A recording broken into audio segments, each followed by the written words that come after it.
Et salut à tous les amis, c'est CryptoPartage, c'est un plaisir de vous retrouver pour la vidéo d'analyse du 10 février 2021 avec des altcoins qui sont en feu et Bitcoin qui commence à corriger en direct live. Regardez, 44 800 $, on a l'Ether qui suit à 1700 $. Du côté des alts, même si on a eu des belles performances durant la nuit, et ben forcément, comme toujours, quand Bitcoin corrige, et ben l'ensemble du marché corrige.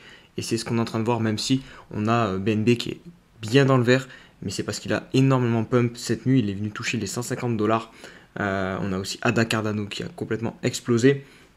On va analyser quelques alts comme d'habitude en seconde partie de vidéo. Juste avant, comme d'hab, n'oubliez pas le petit abonnement, on est bientôt à 2000, c'est vraiment un truc de fou. On a pris quasiment 1000 abonnés en une semaine, donc vraiment merci à tous. Un petit like et on part tout de suite pour les news.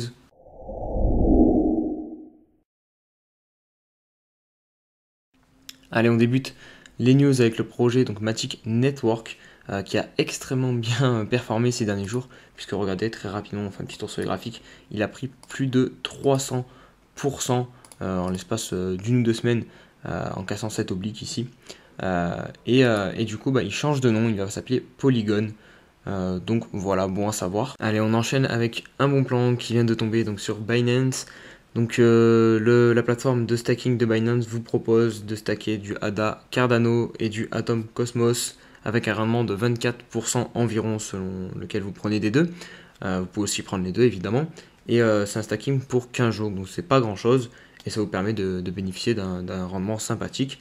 D'autant plus que si vous holdez ces projets, et ben autant les mettre puisque vous ne comptez pas les vendre dans 15 jours normalement. Donc voilà, autant profiter d'un petit peu de rendement. Allez, on poursuit avec ce petit tweet de Crypto Amsterdam. Donc qui nous partage que chaque cycle haussier du Bitcoin, donc les 3 derniers, ont comporté 9 bougies mensuelles. Donc ça vous permet d'estimer à quel moment on se trouve dans ce bull run. En fait, on vient juste de commencer, comme je vous le dis souvent.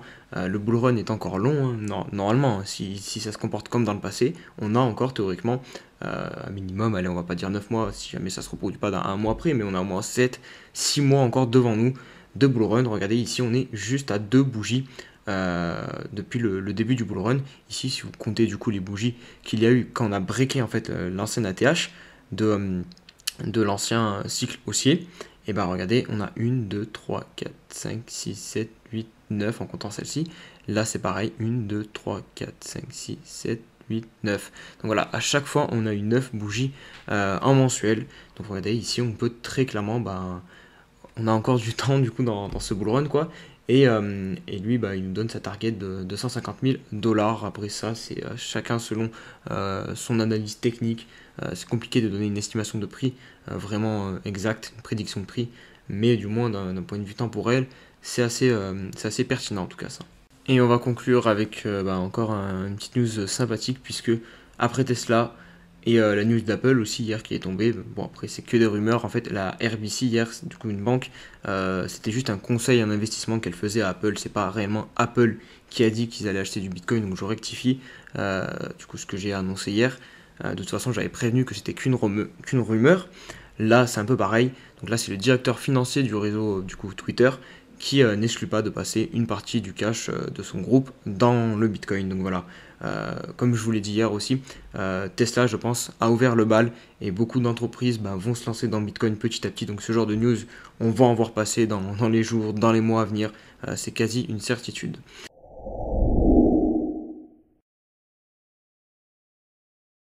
Allez, on se retrouve sur le graphique du Bitcoin en H4 pour commencer cette partie analyse. Et malheureusement, on est en train de corriger en direct live. Regardez cette énorme bougie là qu'on est en train de faire en H4.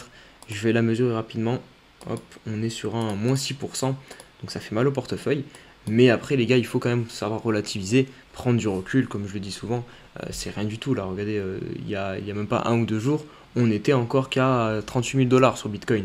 On est venu quand même chercher 48 000 $, on a pris 10 000 $. Donc c'est normal qu'on corrige, et quand on corrige fort. C'est un prorata, c'est normal. Plus on monte verticalement, plus derrière on doit corriger de manière forte. Et c'est ce qui est en train de se passer là. Maintenant, où le cours va potentiellement rebondir, moi je vois cette zone-ci. Si on met les volumes profile, on voit qu'on l'a un petit peu travaillé. Regardez ici, on a une petite bougie, donc potentiellement c'est ici. De toute façon, on peut potentiellement s'appuyer un peu ici. Je pense pas, je pense qu'on va aller voir plus bas personnellement. notamment la zone de l'ancienne ATH, donc 42 000 $, et même potentiellement du coup cette oblique-ci là, qu'on a travaillé plusieurs fois durant la montée là, ici et ici. Donc je pense qu'on peut vraiment revenir jusqu'à cette oblique. Et regardez, si on se met en daily rapidement, on voit vraiment que ce canal haussier là est très pertinent, puisque vraiment c'est lui qui nous repousse. Là je vous l'avais dit hier qu'on allait potentiellement se faire repousser ici, et c'est ce qu'on est en train de faire. Donc on corrige, voilà, pas de panique. Regardez, le RSI est quand même plutôt haut, on est à 67, on peut descendre encore, mais d'un point de vue long terme, il n'y a rien du tout. On se met en weekly si vous voulez rapidement. Regardez, rien que cette semaine on est encore sur une grosse bougie verte. Donc voilà, il n'y a pas de quoi s'inquiéter. Prenez du recul. Si jamais vous êtes débutant et que vous venez de rentrer sur Bitcoin à ce moment-là, ben, évidemment, enfin, normalement, vous devriez le savoir. Quand vous achetez quelque chose au plus haut, vous ne rentrez pas au meilleur des moments. Mais si vous investissez pour du long terme, et ben, la tendance de Bitcoin sur du long terme, là, actuellement, elle est haussière. Donc vous n'avez pas à vous inquiéter des modifications du cours à court terme.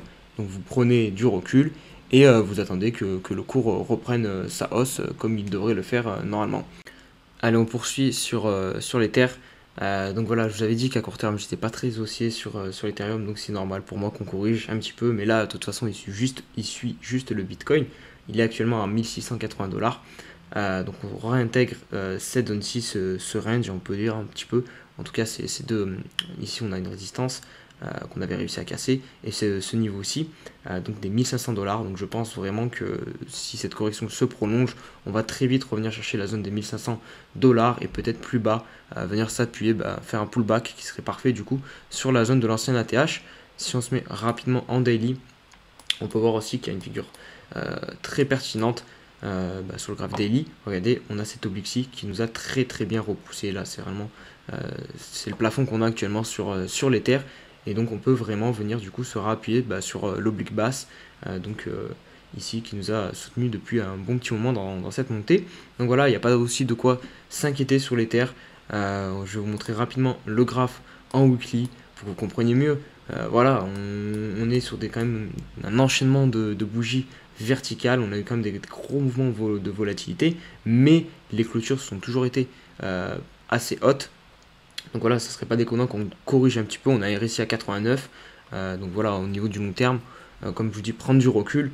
Et là, sur l'Ethereum, ça serait pas déconnant qu'on corrige un petit peu et qu'on fasse respirer le marché avant de repartir dans une tendance haussière plus saine et un peu moins verticale. Allez, on poursuit ces analyses avec le jeton de crypto.com, donc le CRO.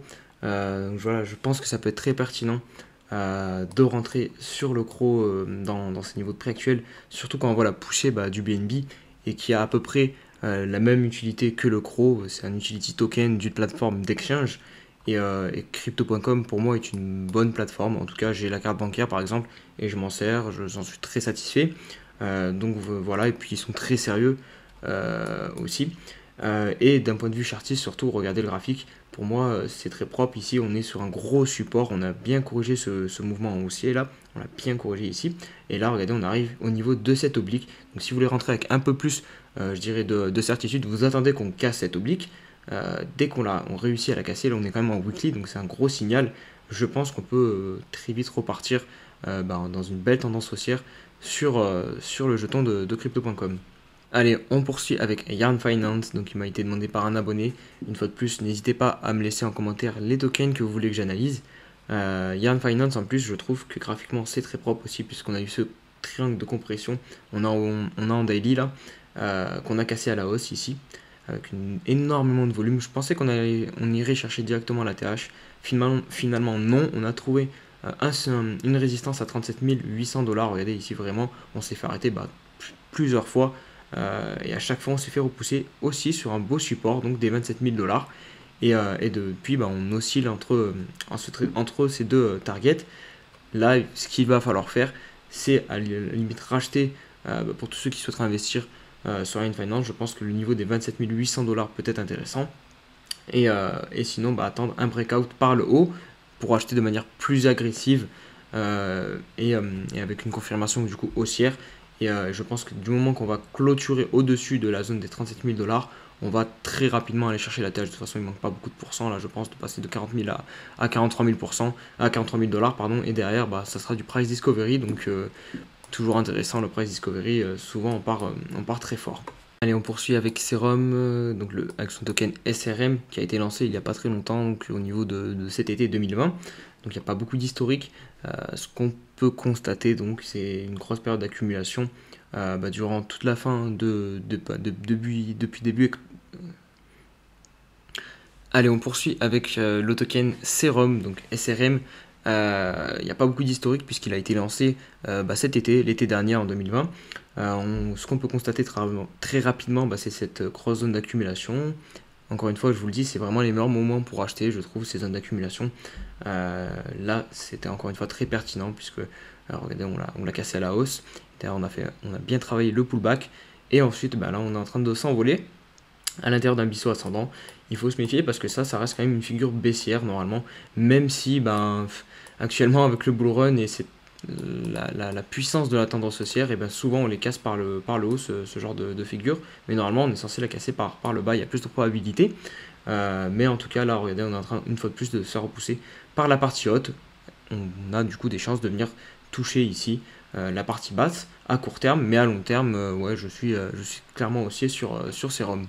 On enchaîne avec Qtum, donc je connaissais pas du tout cette crypto-monnaie, et pourtant c'est une ancienne crypto-monnaie qui a connu le bull run de 2017, qui a touché les 85 $, et là actuellement elle est à 6 $, donc si jamais elle retourne à son tâche, il y a un énorme potentiel de hausse, et graphiquement c'est très propre, hein, regardez, on a encore cette fameuse grosse période d'accumulation, et là on est en semaine, hein, donc une bougie égale une semaine, donc c'est très très long, ça fait très longtemps que le prix stagne entre 5 $ et globalement 1,20 $. Et là, regardez, on semble être en train de faire un breakout.